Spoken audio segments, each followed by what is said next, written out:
15 நிமிஷம் பேச முடியலங்க, வேர்த்து வடியுதுங்க. இப்படி இருந்துச்சா கன்னியாகுமரி மாவட்டம்? இப்படி இருந்துச்சா? சிந்திச்சு பாருங்க. நான் ஒரு 10 ஆண்டு காலத்துக்கு முன்னாடி பள்ளிக்கூடத்துல படிக்கிறப்போ பெரும்பாலான நாட்கள் நனைஞ்சிட்டே வருவேன் மலையில, கன்னியாகுமரி மாவட்டத்தில். அப்படி இருந்துச்சு மலை. அதுதாங்க கன்னியாகுமரி. அடிக்கிற வெயில்ல கூட ஒரு குளிர் தன்மை இருக்கு, ஒரு ஈரப்பதம் இருக்கும் இந்த மண்ணினுடைய வெயில்ல கூட. இன்னைக்கு எப்படி இருக்கு கன்னியாகுமரி? மாத்திட்டோம். காரணம் என்ன?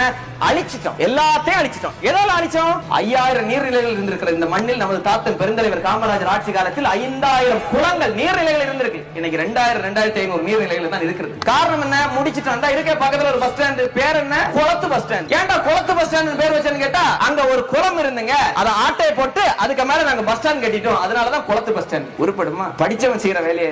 மரங்கள்லாம் இல்ல, ஒட்டுமொத்தமா முடிச்சிட்டான், மரத்தை எல்லாம் வெட்டி வீசிட்டான், நீர்நிலைகள் எல்லாம் அழிச்சிட்டான். இந்த மண்ணினுடைய இதயமாக இருக்கக்கூடிய மேற்கு தொடர்ச்சி மலையையும் பிடிச்சு இழுத்து கொத்த ஈரோக்களை இழுத்துட்டான், வீசிட்டான் கேரளா.